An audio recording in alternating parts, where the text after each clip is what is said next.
Hello friends and welcome back to another lecture video. तो इस lecture video में हम बात करेंगे बेसिक्स ऑफ कंप्यूटर।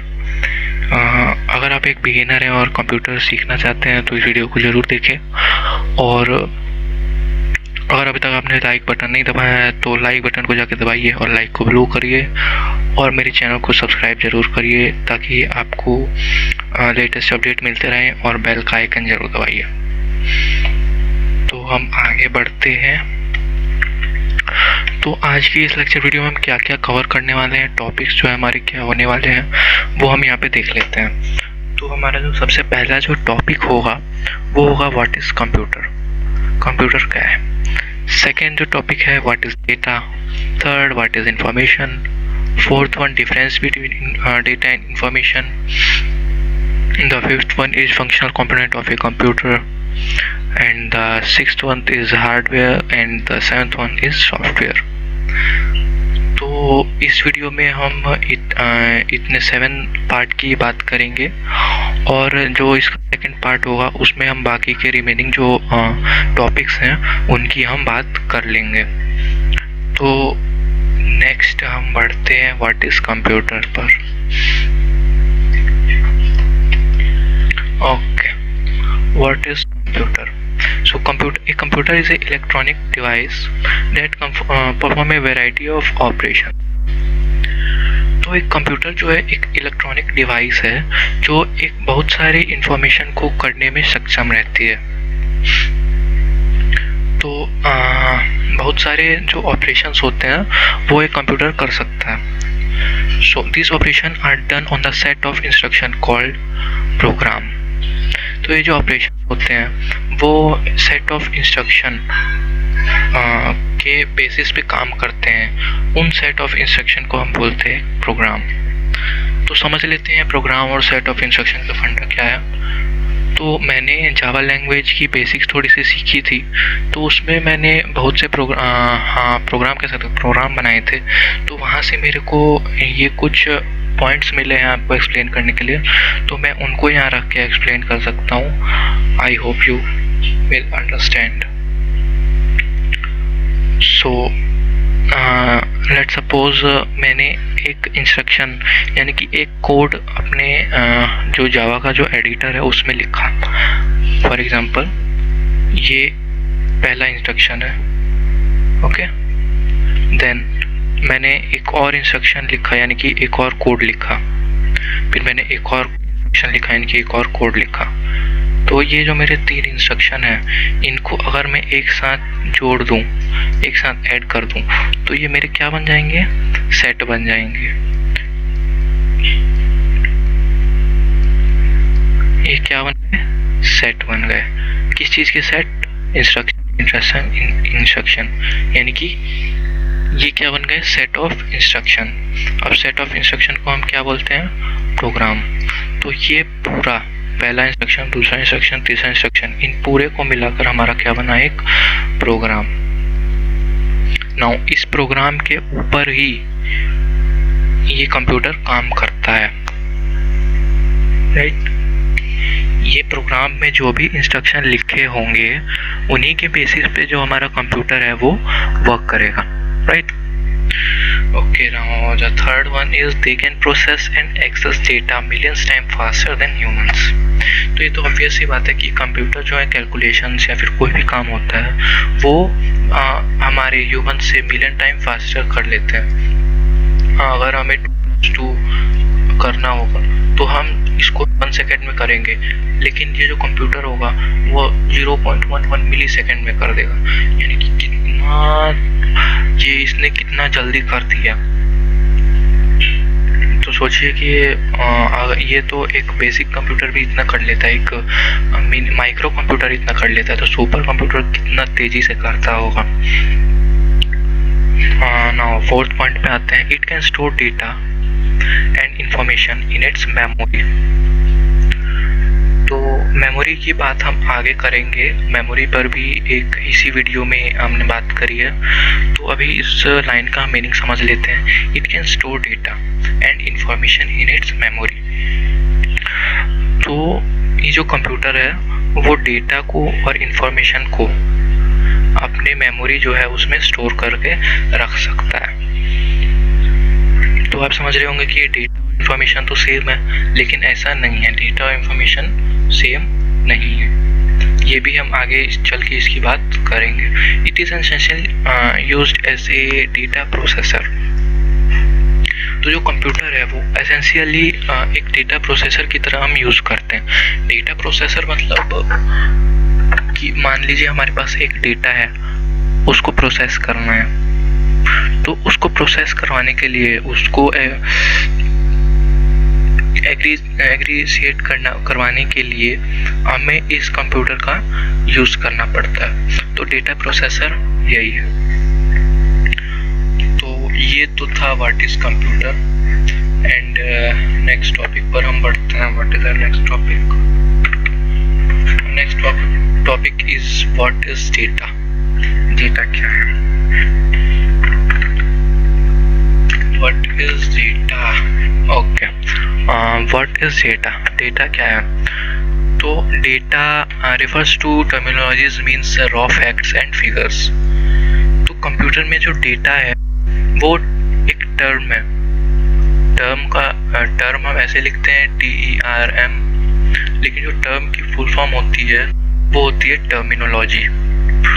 तो डेटा एक टर्मिनोलॉजी है, means raw facts and figures. इसको एक डेली लाइफ एग्जांपल की तरह समझते हैं। फॉर एग्जांपल हमारे पास कोई भी रॉ मटेरियल है।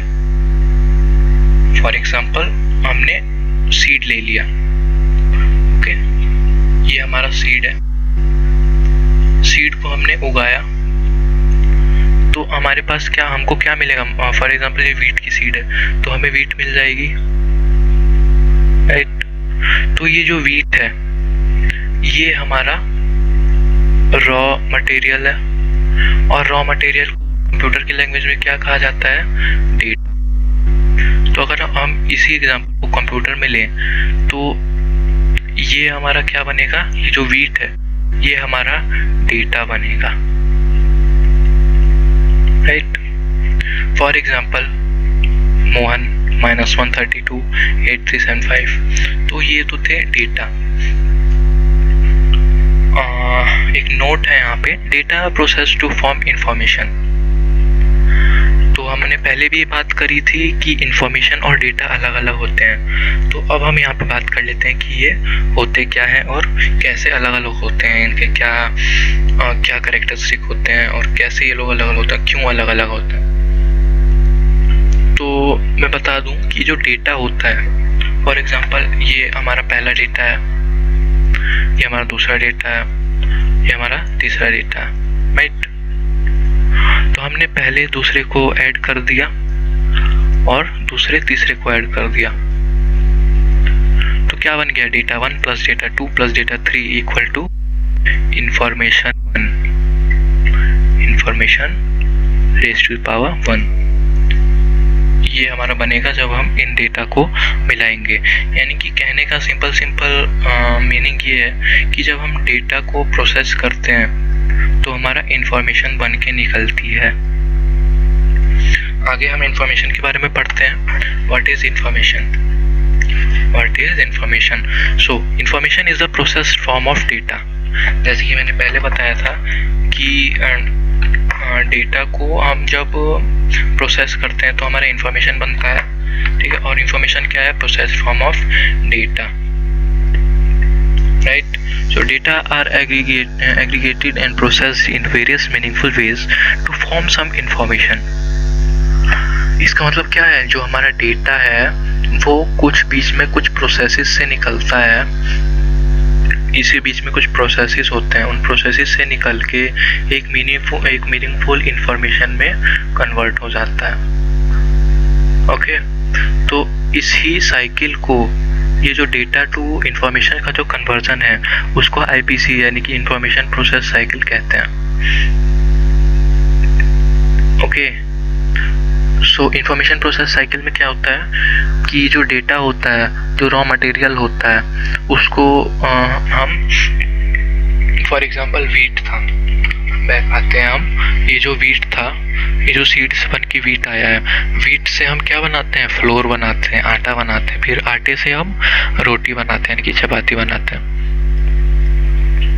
तो ये जो रोटी बनी उसके बीच में बहुत सारा प्रोसेस हुआ, राइट। ये सीड से मान लेते हैं, सीड से हमने वीट बनाया, वीट से फ्लोर बनाया, फ्लोर से हमने चपातीज बनाई।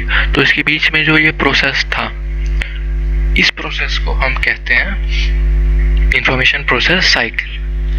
तो ये तो था what is data and what is information. तो एक एग्जांपल देख लेते हैं इसका, मोहन रोल नंबर 20, राइट। तो मोहन एक डेटा, रोल एक डेटा, नंबर एक डेटा एंड 20 एक डेटा।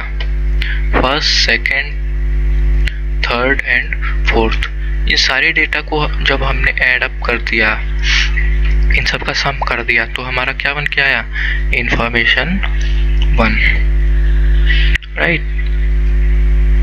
तो ऐसे ही नेगेटिव एक डेटा, नंबर एक डेटा एंड -8 दिस एंड 5 एक डेटा, इन सबको सम अप करके इंफॉर्मेशन बन के आई। ओके, माई एक डेटा, 4 नंबर एक डेटा, नंबर एक डेटा, 1 2 3 4 5 6 एक डेटा। तो ये तो था इंफॉर्मेशन। नेक्स्ट हम बढ़ते हैं आगे। हमारा जो नेक्स्ट टॉपिक है वो है, इंफॉर्मेशन हमने कवर कर लिया। नेक्स्ट टॉपिक है difference between data and information. तो इन दोनों के बीच में डिफरेंस क्या क्या है वो हम एक बार देख लेते हैं। ये रहा difference between data and information, right. तो इन दोनों के बीच में बहुत ही ज़्यादा डिफरेंस है। तो there is a much difference between this terminologies terms. Okay, so पहला डिफरेंस ये है और दूसरा डिफरेंस ये है, ठीक है।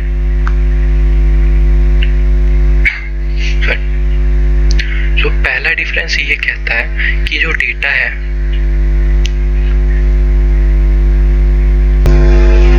वो एक रॉ मटेरियल है, बट जो इंफॉर्मेशन है वो एक प्रिपेयर्ड मटेरियल है। एग्जाम्पल, डेटा वीट है, बट जो इंफॉर्मेशन है वो रोटी यानी कि चपाती है। तो इन दोनों के बीच में बहुत ज़्यादा डिफरेंस है। वीट तो भाई एक सॉलिड हो गया, ठीक है, लेकिन रोटी किस चीज़ से बनता है, फ्लोर से, ठीक है। तो वीट को हम ऐसे तो नहीं खा सकते, उसको ऐसे तो गूंद के रोटी नहीं बना सकते। तो इसीलिए वीट को यानी कि डेटा को प्रोसेस किया जाता है और उसके बाद से जो प्रिपेयर मटेरियल होता है उसको हमारे सामने लाया जाता है, ठीक है, यानी कि रोटी यानी कि चपाती हमारे सामने आती है। ओके, नाउ सेकंड डिफरेंस ये कह रहा है कि data processed to form info, ठीक है। तो जो डेटा होता है उसको प्रोसेस किया जाता है, एक एग्रीगेटेड किया जाता है एक मीनिंगफुल वे में, ताकि वो एक मीनिंगफुल मीनिंगफुल थिंग बन पाए, राइट। बट इंफॉर्मेशन को प्रोसेस करने की ज़रूरत नहीं है, इंफॉर्मेशन पहले से ही प्रोसेस होता है, इंफॉर्मेशन से कुछ और हम प्रोसेस नहीं कर सकते। तो ये तो था difference between data and information. हम नेक्स्ट पे बढ़ते हैं। नेक्स्ट है हमारा what are the functional component of a computer. तो हम इस पे आते हैं, what are the functional components of a computer. तो मैं बता देता हूँ कि फंक्शनल कंपोनेंट क्या होते हैं कंप्यूटर के। तो हमारे पास जो फंक्शनल कंपोनेंट होते हैं कंप्यूटर के वो होते हैं 4। First this one, second this one, third this one and fourth this, right. तो फर्स्ट है हमारा इनपुट यूनिट। तो इनपुट यूनिट क्या होता है कि फॉर एग्जांपल मान लीजिए कि हमने एक फैक्ट्री में कोई रॉ मटेरियल दिया, ये हमारी एक फैक्ट्री है बड़ी सी, उसके अंदर हमने एक रॉ मटेरियल इनपुट किया। तो ये जहाँ से हमने इनपुट किया वो एक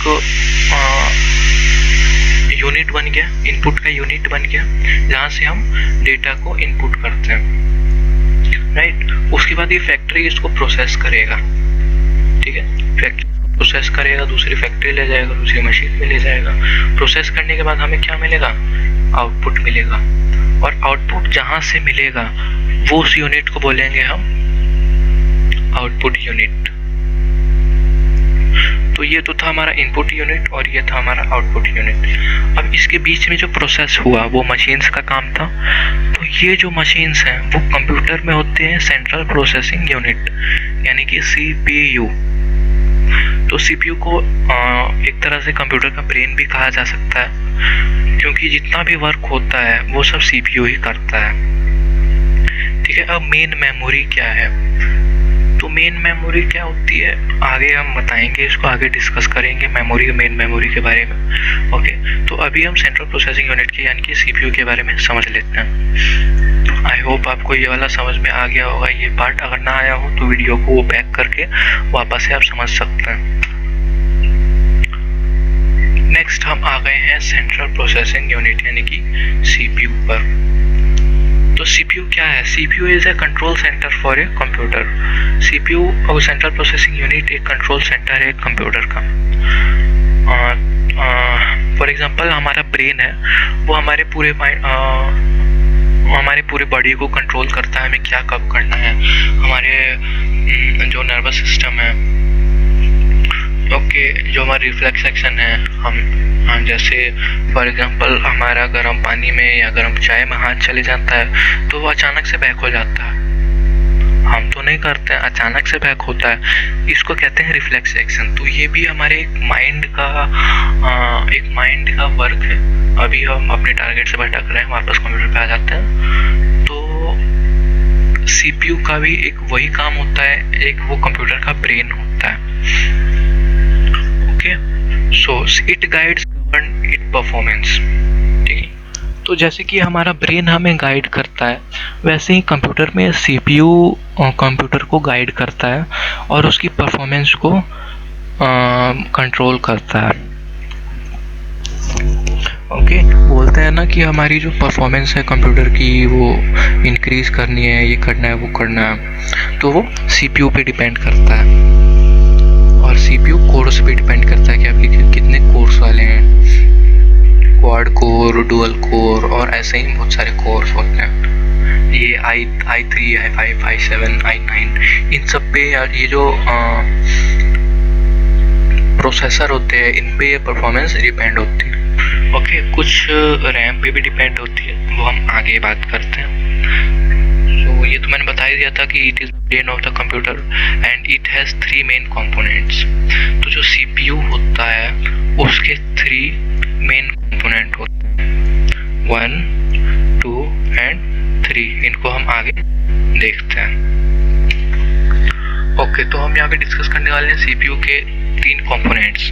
तो जो फर्स्ट वन है वो है arithmetical logic unit, the second जो है वो है control unit and the third one is memory unit. तो अब इन सबको डीपली एक्सप्लेन मैं कर देता हूँ।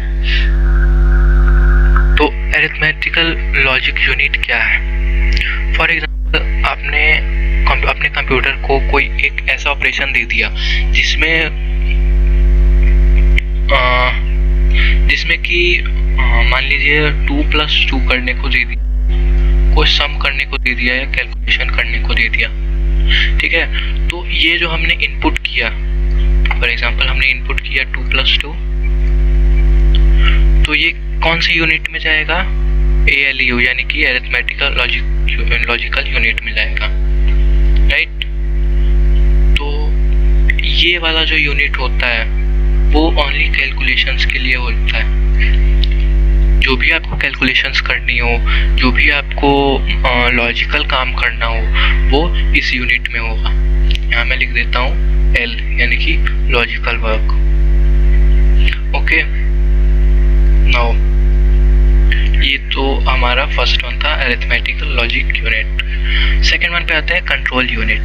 फॉर एग्जांपल कंट्रोल से आप क्या समझते हैं? कंट्रोल मतलब किसी भी चीज़ को कंट्रोल करना, मैनिपुलेट करना। फॉर एग्जांपल मैंने SQL सर्वर इंस्टॉल किया और उसमें मैंने वर्कबेंच इंस्टॉल कर ली। तो मैंने वर्कबेंच में एक कमांड दिया कि एक टेबल बनाना है, उसने टेबल बना दी। ओके, तो टेबल बनाने के बाद मैंने उसको एक और कमांड दिया कि टेबल में डेटा मैनिपुलेशन करना है, राइट। तो वो जो मैनिपुलेशन है वो एक कंट्रोल माना जाएगा, यानी कि हम टेबल को कंट्रोल कर रहे हैं। ये मान लीजिए टेबल है, उसको हमें कंट्रोल करना है। जस्ट उसी तरह मान लीजिए हमें एक फोल्डर बनाना है, तो हम CPU को बोलेंगे कि हमारा एक फोल्डर बनाओ। फॉर एग्जांपल हमने इनपुट किया new folder, NF new folder हमने इनपुट दिया। उसके बाद जो ये प्रोसेस करेगा वो किस में जाएगा? ALU में तो बिल्कुल नहीं जाएगा, ऑब्वियस सी बात है, क्योंकि ये अरिथमेटिकल लॉजिकल यूनिट है, इसमें खाली लॉजिकल वाले काम होते हैं, तो ये लॉजिक वाला काम है नहीं। तो CU यानी कि कंट्रोल यूनिट, वो किस काम का होता है? कंट्रोल करने के लिए। और न्यू फोल्डर में हम क्या कर रहे हैं? कंट्रोल कर रहे हैं, मैनिपुलेट कर रहे हैं। तो क्या होगा? ये कंट्रोल यूनिट में जाएगा। यूनिट में जाने के बाद क्या होगा? आउटपुट हमारा न्यू फोल्डर बन के निकल जाएगा। आउटपुट हमारा न्यू फोल्डर एक बन जाएगा, एक फोल्डर हमारा जो है बन जाएगा। तो यहाँ पे लिख देता हूँ कंट्रोल यूनिट का काम है C, यानी कि कंट्रोल करना, मैनिपुलेट करना। Okay, and the last one is memory unit, MU। For example मैंने एक इनपुट किया कि मुझे मैंने एक HTML की फाइल बना दी, राइट, और उसको मुझे करना है सेव। ठीक है, तो सेव हम किस में करेंगे? मेमोरी में करेंगे, ऑब्वियस सी बात है। अब मेमोरी का काम कौन संभाल रहा है? MU, यानी कि मेमोरी यूनिट संभाल रही है। तो ये जो हमारा इनपुट है वो कहाँ जाएगा? MU यानी कि मेमोरी यूनिट में। इसमें जाने के बाद क्या होगा? हमारा जो आउटपुट आ जाएगा वो हमारी जो फाइल होगी वो सेव हो जाएगी। तो ये था CPU के कुछ बेसिक से कंपोनेंट्स। तो इन्हीं कंपोनेंट्स पे जो CPU है पूरा हमारा जो है काम करता है, हमारा जो फंक्शंस होते हैं वो हमारे कंप्यूटर में वो सब इन्हीं पे डिपेंडेंट होते हैं। ओके, तो नेक्स्ट टॉपिक है, हम बढ़ते हैं व्हाट इज मेमोरी। तो हमारे बीच में एक टॉपिक आया था मेमोरी का। तो मेमोरी में बता देता हूँ, दो होती है मेमोरी। एक मेमोरी तो वो वाली होती है जो मतलब जिसमें हम चीज़ स्टोर कर सकते हैं, परमानेंटली स्टोर कर सकते हैं। लेकिन ये वाली मेमोरी वो वाली मेमोरी नहीं है। ये वाली मेमोरी वो वाली मेमोरी है जो हम टेम्परेरी डेटा स्टोर करने के लिए रखते हैं। और जो वो वाली मेमोरी होती है वो इंफॉर्मेशन स्टोर करने के लिए रखते हैं, राइट। तो मैं लिख के एक बार बता देता हूँ रिटर्न में मेमोरी के जो डिफरेंस। तो जो इंफॉर्मेशन वाली मेमोरी होती है उसे हम क्या बोलते हैं? रोम।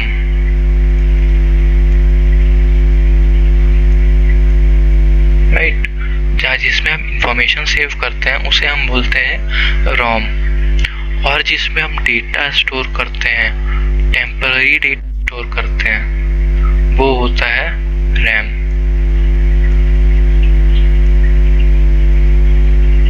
राइट, और मेमोरी में हम क्या स्टोर करते हैं? टेम्पररी डेटा स्टोर करते हैं।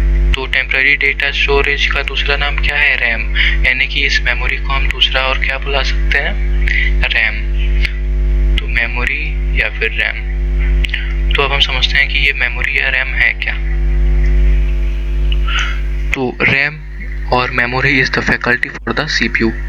फॉर एग्जांपल हमारा जो ब्रेन है, वो तो जो चीज़ें होती हैं वो परमानेंट के लिए स्टोर कर लेता है, राइट, और स्टोर करके रख लेता है।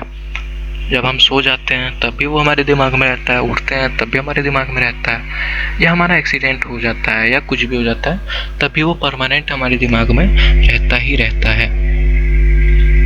ठीक है, बट ये जो कंप्यूटर में जो होता है, CPU के अंदर जो रैम होता है, CPU के अंदर नहीं, जो कंप्यूटर का रैम होता है उसमें क्या होता है कि ये परमानेंट स्टोर कर नहीं पाता है डेटा को, इसीलिए इसको वॉलेटाइल बोला गया है। वॉलेटाइल मीन्स जो डेटा को टेम्पररी प्रोटेक्ट करके रखे या सेव करके रखे, राइट। और रोम क्या होता है? परमानेंट सेव करने वाला होता है।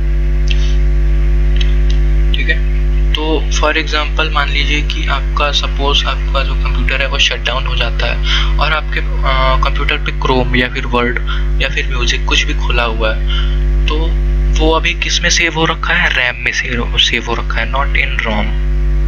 रोम में वो चीज़ सेव हो रखी है जो आपने अपने आप से उसमें सेव करी हो,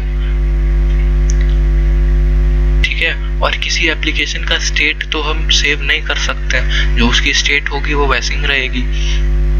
एक बार मैं मान भी लेता हूँ कि वर्चुअल बॉक्स का जो मशीन होता है, जो भी वर्चुअल मशीन होता है, उसका हम स्टेट सेव कर सकते हैं, राइट। लेकिन अगर हम बिना सेव किए हुए उसको रख दें तो वो बंद हो जाएगा। वैसे ही अगर मान लीजिए मेरा ये पावर पॉइंट का स्लाइड खुला हुआ है और मेरी रिकॉर्डिंग भी चालू है, तो अगर मैं यहीं पे अगर इसको शट डाउन कर दूं तो मेरा ये सब बंद हो जाएगा। और ये अभी किस में स्टोर है? रैम में, इसीलिए ये बंद हो जाएगा।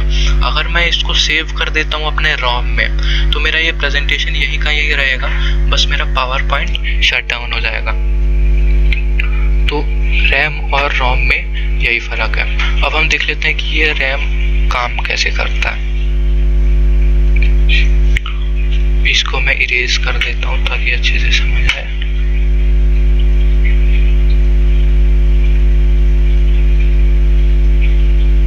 Okay,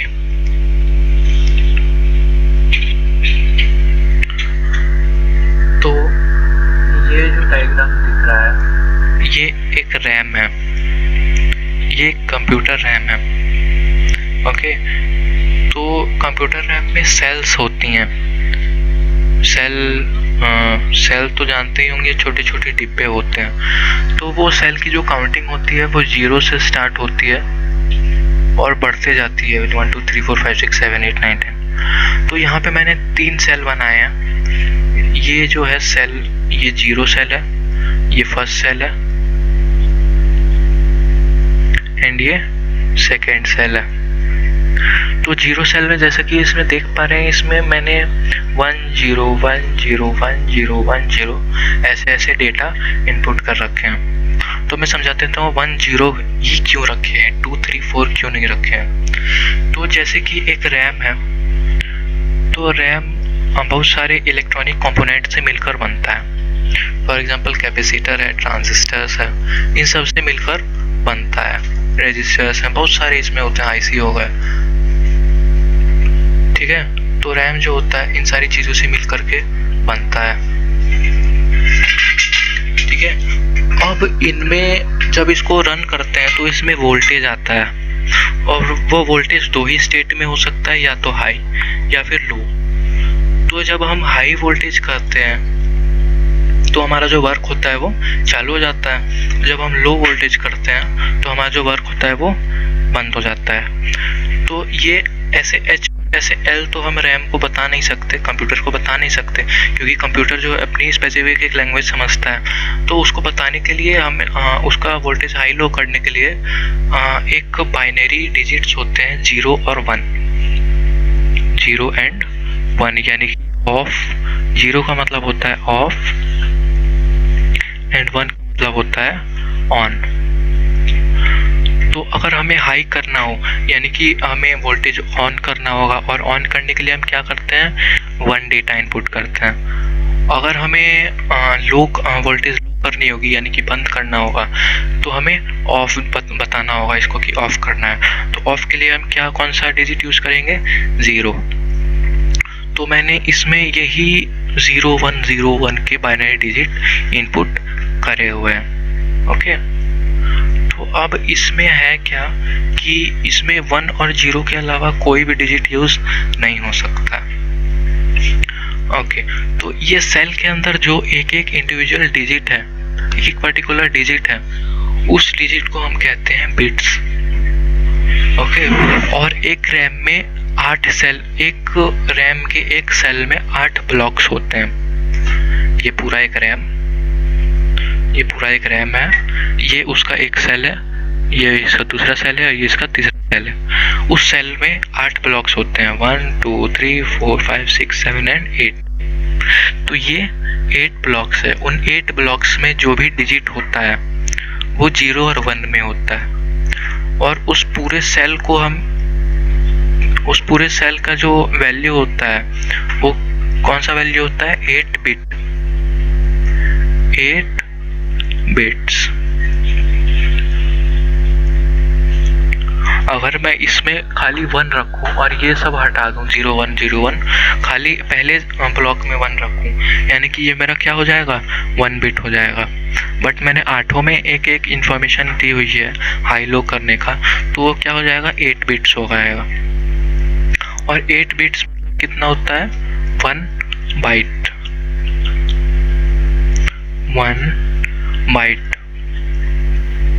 8 bits equal to 1 byte, यानी कि इस पूरे सेल में हमने 1 बाइट का जो इंफॉर्मेशन है वो डाल रखा है। तो ऐसे करते करते 1 बाइट जोड़ते जोड़ते मेरे पास जैसे 4 GB की रैम है, तो ऐसे ही 1 बाइट जोड़ते जोड़ते ये सेल जोड़ते जोड़ते ब्लॉक्स बनते बनते वो 4 GB तक पहुंच जाता है। तो ये 8 बिट्स को 1 बाइट बना करके 4 GB तक पहुंच जाता है, 8 GB 16 GB तक पहुंच जाता है, 32 GB 96 GB ऐसे पहुंच जाता है। तो ये था कि हाउ डज मेमोरी वर्क्स। आगे अब नेक्स्ट टॉपिक पे चलते हैं। What is hardware and what is software. So what is hardware? Hardware represent the physical component of a computer. तो हार्डवेयर वो होते हैं जो फिजिकल कंपोनेंट होते हैं कंप्यूटर के।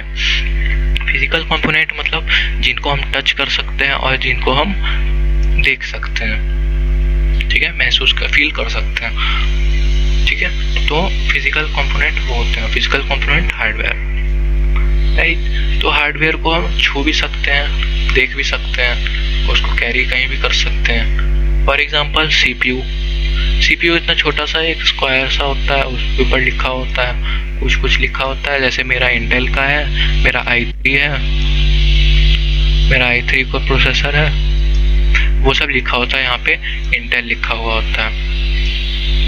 बस इतना सा होता है, यहाँ पे डॉट डॉट बने हुए, उसको बस उसमें स्लॉट में लगा देना होता है।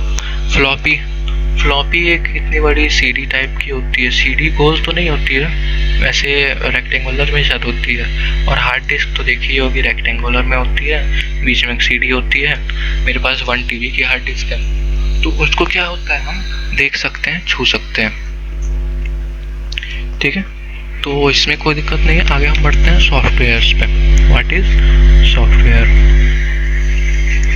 सॉफ्टवेयर क्या है? It represents set of programs, ठीक है। तो जैसे कि पिछले स्लाइड्स में मैंने बताया था कि प्रोग्राम क्या होता है। एक पहला इंस्ट्रक्शन, दूसरा इंस्ट्रक्शन, तीसरा इंस्ट्रक्शन, इन सबको मिला के एक प्रोग्राम मैंने बनाया था, ठीक है। पहला प्रोग्राम बन गया ये दूसरा प्रोग्राम बन गया। अब इन दोनों प्रोग्राम को अगर मैं ऐड कर दूं तो ये क्या बन जाएगा? एक सॉफ्टवेयर, ठीक है। तो द सम ऑफ